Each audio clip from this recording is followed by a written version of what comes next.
ಸ್ವಾಗತ. ನಾನು ವಿಜಯಲಕ್ಷ್ಮಿ ಶಿವರೂರು. ನಾನಿವತ್ತು ನಿಮಗೆ ಒಂದು ವಿಶಿಷ್ಟ ಗಣಿಯ ದುರಂತದ ಕತೆ ಹೇಳ್ತೀನಿ.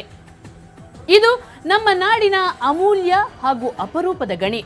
ಆದರೆ ಈ ಗಣಿ ಇದ್ದಕ್ಕಿದ್ದ ಹಾಗೆ ಮಾಯ ಆಗ್ತಿದೆ. ಲೂಟಿಕೋರರು ಲೂಟಿ ಮಾಡ್ತಿದ್ರು ಕೂಡ ಗಣಿ ಅಧಿಕಾರಿಗಳು ಕೈ ಕಟ್ಟಿಕೊಳ್ತಿದ್ದಾರೆ. ಇಲ್ಲಿ ನಡೆಯುತ್ತಿರುವ ಅಕ್ರಮದ ಬಗ್ಗೆ ವರದಿ ಮಾಡಲು ಹೋದ ನಮಗೆ ಏನಾಯ್ತು ಗೊತ್ತಾ?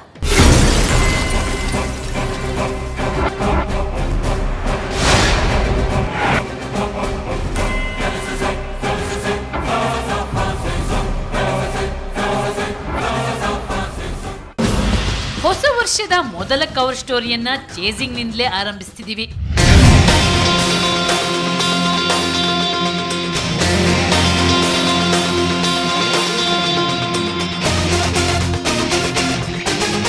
ಹೀಗೆ ಸಿನಿಮೀಯ ರೀತಿಯಲ್ಲಿ ನಮ್ಮನ್ನ ಅಟ್ಟಿಸಿಕೊಂಡು ಬರುತ್ತಿರುವವರು ಅಕ್ರಮ ದಂಧೆಕೋರರು. ಇವರ ಕಾನೂನು ಬಾಹಿರ ಚಟುವಟಿಕೆಯನ್ನ ಬಹಿರಂಗಗೊಳಿಸಲು ಹೋದದ್ದಕ್ಕೆ ನಮ್ಮ ಮೇಲೆ ಹಲ್ಲೆ ಮಾಡಲು ಮುಂದಾದ್ರು.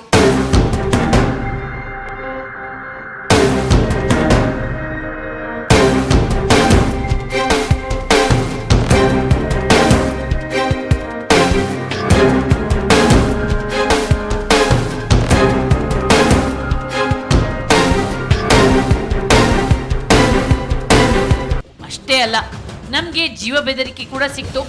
ಮತ್ತೇನಾದ್ರು ನಿಮ್ಗೆ ತೊಂದರೆ ಆಗಬಹುದು, ಅದೇ ಹೇಳಿದ್ದು. ನಮ್ಗೇನ್ ತೊಂದರೆ ಆಗಲ್ಲ, ಅಲ್ಲ ನಮ್ಗೆ ತೊಂದರೆ ಆಗದಂಗೆ ನೋಡ್ಕೋತೀವಿ ನಾವು. ಇದೆಲ್ಲ ಲೀಸ್ ಇದ್ದವ್ರದ್ದು ಗೊತ್ತಲ್ಲ, ನೀವೇನೋ ಮಾಡಿ ಏನೋ ಮಾಡೋದಲ್ಲ, ನಮ್ ತೊಂದರೆ ಆಗದಂಗೆ ನೋಡ್ಕೋತೀವಿ ನಾವು. ಗೊತ್ತಲ್ಲ. ಅದೃಷ್ಟ ನಮ್ ಜೊತೆಗಿತ್ತು. ಸ್ವಲ್ಪದರಲ್ಲೇ ನಾವು ಬಚಾವಾದೆವು. ಆದ್ರೆ ಅಕ್ರಮ ನಡೆಯುತ್ತಿದ್ದ ಜಾಗ ತೋರಿಸಲು ಬಂದ ಮಾಹಿತಿದಾರರ ಮೇಲೆ ಈ ಲೂಟಿಕೋರರು ಹಲ್ಲೆ ನಡೆಸಿದ್ರು. ಕುರುಕ್ಷೇತ್ರ ಮನೆ ಮಾಡ್ತೀವಿ, ನಿಮ್ಮನ್ನು ಬಿಡೋದಿಲ್ಲ, ನಿಮ್ಮ ಕಳಿಸ್ಕೊಟ್ಟಂಥ ಸೌಕರ್ಯನೂ ಕಳಿಸ್ಬೇಕು, ಹಾಗೆ ಚಾನಲ್ನೂ ಕಳಿಸ್ಬೇಕು, ಈಗೆಲ್ಲ ಮಾತಾಡೋದು.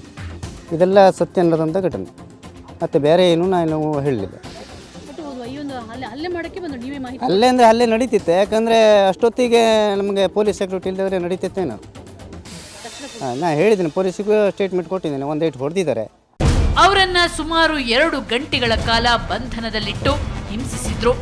ಹಿಡಿದಿಟ್ಟು 1-2 ಗಂಟೆ ಕಾಲ ಅಲ್ಲಿ ವಾತಾಕಟ ಮಾಡ್ತಾಯಿದ್ದೇವೆ ನಾವು. ಬಿಡೋದಿಲ್ಲ. ಮತ್ತು ಬೇರೆ ಔಟ್ಸೈಡಿನ ಜನರಿಗೆಲ್ಲ ಕರೆಸ್ಕೊಂಡು ಎಲ್ಲನೂ ಒಕ್ಕಟ್ಟು ಮಾಡ್ಕೊಂಡು ನಿಲ್ಲಿಸ್ಕೊಂಡಿದ್ದಾರೆ. ಮತ್ತು ಕೆಲವರು ಮಂದಿ ತರುವಾಯ ಅದು ಇದು ಹುದುಗಿ ಅವೆಲ್ಲ ತರಲಿಕ್ಕೂ ಹೇಳಿದ್ದಾರೆ. ಪೊಲೀಸರು ಸಕಾಲದಲ್ಲಿ ಇವರ ರಕ್ಷಣೆಗೆ ಧಾವಿಸದಿದ್ರೆ ಈ ಸಮಾಜಘಾತುಕರು ಇವರ ಮೇಲೆ ಮಾರಣಾಂತಿಕ ಹಲ್ಲೆ ನಡೆಸುತ್ತಿದ್ರು ಅನ್ನೋದು ಇವರ ದೂರು. ಜಾತಿ ನಿಂದನೆ ಮಾಡಿದಾನೆ, ಬೋಸೋಡ ಮಗನ ತಾಯಿನ ಹಾಡ, ನಿನ್ನ ನೀರೆಲ್ಲ ಕೊಂತೇನೆ, ಒಳ್ಳೆಯ ಜಾತಿ ಅಂತ ನಾನು ಯಾಕೆ ಜಾತಿ ಸುದ್ದಿ ತೆಗೆದೇನೆ. ಪೊಲೀಸರು ವಾತಾವರಣವನ್ನ ತಿಳಿಗೊಳಿಸಿದ್ರು, ಮಾಹಿತಿದಾರರನ್ನ ರಕ್ಷಿಸಿದ್ರು.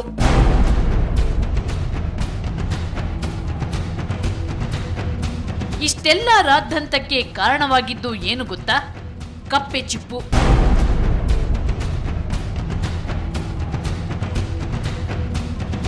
ಅಂದ್ರೆ ಚಿಪ್ಪಿನ ಅದಿರು. ಈ ಚಿಪ್ಪಿನ ಕಪ್ಪು ದಂಧೆ ಉತ್ತರ ಕನ್ನಡ ಜಿಲ್ಲೆಯ ಕರಾವಳಿಯಲ್ಲಿ ಭರ್ಜರಿಯಾಗಿ ನಡೆಯುತ್ತಿದೆ. ಇದರ ವರದಿ ಮಾಡಲು ತೆರಳಿದ ವೇಳೆ ಇಲ್ಲಿನ ಚಿಪ್ಪು ಗಣಿ ಧಣಿಗಳು ನಮ್ಮನ್ನ ತಡೆದು ಧಮಕಿ ಹಾಕಿದ್ರು. ಎಂತ ಫೋಟೋ ಮಾಡ್ತಾರೆ? ಇದು ಎಂತ, ಇದು ಕೋಳಿ ಹಾರಬೇಕು, ಕೋಳಿ ಹಾರಬೇಕು.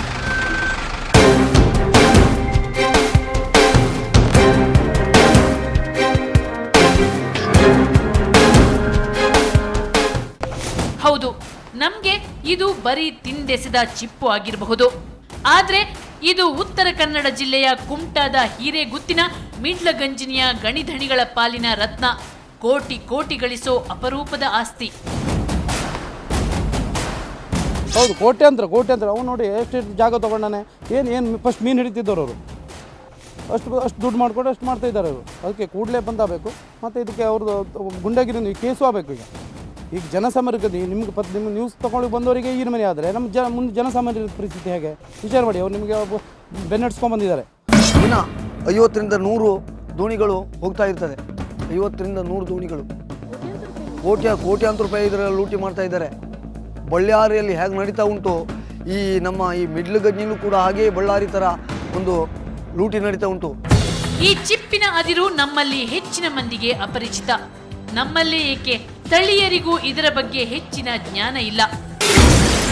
ಚಿಪ್ಪು ಅದಿರಿನ ವಿಶೇಷತೆ. ಇದು ನಮ್ಮ ನಾಡಲ್ಲಿ ಸಿಗೋ ಅತ್ಯಂತ ಅಪರೂಪದ ಅದಿರು. ಕಡಲ ತಡಿಯ ಭೂಗರ್ಭದೊಳಗೆ ಈ ಚಿಪ್ಪಿನ ಅದಿರು ಹುದುಗಿರುತ್ತೆ. ಇದು ಸಹಸ್ರಾರು ವರ್ಷಗಳ ನೈಸರ್ಗಿಕ ಪ್ರಕ್ರಿಯೆಯಿಂದ ರೂಪುಗೊಳ್ಳುತ್ತೆ. ಸಾಗರ ಹಾಗೂ ನದಿಯೊಳಗೆ ಸಾಯುವ ಬಗೆ ಬಗೆ ಕಪ್ಪೆ ಚಿಪ್ಪುಗಳು ನದಿ ಸಮುದ್ರದ ಸಂಗಮ ಸ್ಥಾನದಲ್ಲಿ ರಾಶಿ ರಾಶಿ ಬೀಳುತ್ತೆ. ಕ್ರಮೇಣ ಇದು ಅದಿರಾಗಿ ಮಾರ್ಪಾಡಾಗುತ್ತೆ. ಮೇನ್ ಗಜನಿ ಏರಿಯಾದಲ್ಲಿ ಪಟ್ಟ ಲ್ಯಾಂಡ್ ಏನು ಹೇಳ್ತೇವಲ್ಲ, ಆ ಗಜನಿ ಏರಿಯಾದಲ್ಲಿ ಹಿಂದೆ ಸಾವಿರಾರು ವರ್ಷದ ಹಿಂದೆ ಏನು ಸೇಕರಣೆ ಆಗಿತ್ತಲ್ಲ, ಅಷ್ಟು ಪ್ರಮಾಣದಲ್ಲಿ ಮಾತ್ರ ಸಿಗ್ತದೆ. ಅದು ಮತ್ತೆ ಬೆಳಿಲಿಕ್ಕೆ ಆಸ್ಪದ ಇರುವುದಿಲ್ಲ. ರಿವರಲ್ಲಿ ಮಾತ್ರ ಮತ್ತೆ ಹೆಚ್ಚಾಗ್ತದೆ. ಅದರಲ್ಲಿ ಏನು ಒಂದು ಭೂಮಿ ಅಗಿದ್ರೆ ಮೇಲೆ ಒಂದು 2 ಫೀಟ್ ಗಟ್ಟಲೆ ಇದಿರ್ತದೆ ಏನೋ ಮಣ್ಣು. ಅದರ ನಂತರ ಒಂದು 3 ಫೀಟು ಅಂದರೆ 1 ಮೀಟ್ರು ಅಷ್ಟು ಅದ್ರ ಸಿಗ್ತದೆ. ಈ ಅದಿರು ಕಾಣಸಿಗುವುದು ಬಹಳ ಅಪರೂಪ. ಕರುನಾಡಿನ ಬೆರಳೆಣಿಕೆಯಷ್ಟೇ ಪ್ರದೇಶಗಳಲ್ಲಿ ಮಾತ್ರ ಭೂಮಿ ಮೇಲೆ ಈ ಅದಿರನ್ನ ಕಾಣಲು ಸಾಧ್ಯ. ಒಮ್ಮೆ ಈ ಅದಿರನ್ನ ತೆಗೆದ್ರೆ ಮತ್ತೆ ಅದು ರೂಪುಗೊಳ್ಳೋದಿಲ್ಲ. ಹಾಗಾಗಿ ಇದರ ಗಣಿಗಾರಿಕೆ ಮೇಲೆ ಸರ್ಕಾರ ಕಟ್ಟುನಿಟ್ಟಿನ ನಿಯಮಗಳನ್ನ ರೂಪಿಸಿದೆ. ಕರ್ನಾಟಕದಲ್ಲಿ ಚಿಪ್ಪಿನ ಗಣಿಗಾರಿಕೆ ಮಾಡಬೇಕಾದ್ರೆ ಗೋವಾದಲ್ಲಿರುವ ಭಾರತೀಯ ಗಣಿ ವಿಭಾಗದಿಂದ ಅನುಮತಿ ಪಡೆಯಬೇಕು. ಗಣಿ ಇಲಾಖೆ ಅದಿರಿನ ಲಭ್ಯತೆಗೆ ಅನುಗುಣವಾಗಿ ಗಣಿಗಾರಿಕೆಗೆ ಅವಕಾಶ ಮಾಡಿಕೊಡುತ್ತೆ. ಚಿಪ್ಪಿನಿಂದ ಏನ್ ಲಾಭ? ಕಪ್ಪೆ ಚಿಪ್ಪು ಕ್ಯಾಲ್ಸಿಯಂನಿಂದ ರೂಪುಗೊಂಡಿರುವಂತಹದ್ದು. ಹಾಗಾಗಿ ಇದು ಪ್ರಮುಖವಾಗಿ ಬಳಕೆಯಾಗೋದು ಕೋಳಿ ಫಾರಂಗಳಲ್ಲಿ. ಕೋಳಿಗಳಿಗೆ ಪ್ರಮುಖ ಆಹಾರವಾಗಿ ಕಪ್ಪೆ ಚಿಪ್ಪಿನ ಅದಿರನ್ನ ಬಳಸಲಾಗುತ್ತೆ. ಕಪ್ಪೆ ಚಿಪ್ಪನ್ನ ಕೆಲ ಔಷಧಿ ತಯಾರಿಕೆಯಲ್ಲೂ ಬಳಸಲಾಗುತ್ತೆ. ಸುಣ್ಣ ತಯಾರಿಕೆಯಲ್ಲಿ ಇದನ್ನ ಕಚ್ಚಾ ವಸ್ತುವಾಗಿ ಬಳಸಲಾಗುತ್ತೆ. ಇನ್ನು ಚಿಪ್ಪಿನ ಅದಿರಿನ ಜೊತೆ ಸಿಗೋ ಸುಣ್ಣದ ಕಲ್ಲನ್ನ ಪೇಪರ್ ಮಿಲ್ಗಳಲ್ಲೂ ಬಳಸಲಾಗುತ್ತೆ. ಚಿಪ್ಪಿನಿಂದ ಇಷ್ಟೊಂದು ಲಾಭ ಇರೋದ್ರಿಂದಲೇ ಇತ್ತೀಚಿನ ದಿನಗಳಲ್ಲಿ ಇದಕ್ಕೆ ಹೆಚ್ಚಿನ ಬೇಡಿಕೆ ಬಂದಿದೆ. ಬೇಡಿಕೆ ಹೆಚ್ಚಿದ್ರಿಂದಲೇ ಇದರ ಕಳ್ಳದಂಧೆ ಹೆಚ್ಚುತ್ತಿದೆ.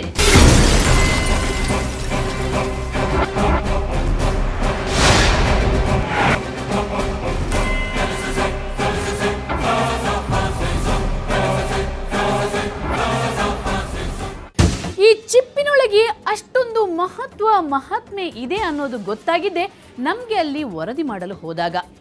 ಹಾಗಾಗಿ ನಮ್ಮ ಕರಾವಳಿಯಲ್ಲಿ ಇದರ ಕಳ್ಳದಂಧೆ ಭಾರಿ ಜೋರಾಗಿ ನಡೀತಿದೆ. ಇವರು ನಮ್ಮ ರಾಜ್ಯದ ಬೊಕ್ಕಸಕ್ಕೆ ಕೋಟ್ಯಾಂತರ ರೂಪಾಯಿ ನಷ್ಟ ಮಾಡ್ತಾ ಇದ್ದಾರೆ. ಅದು ಹೇಗೆ ತಿಳಿಸ್ತೀನಿ ಒಂದು ಸಣ್ಣ ಬ್ರೇಕ್ನ ನಂತರ.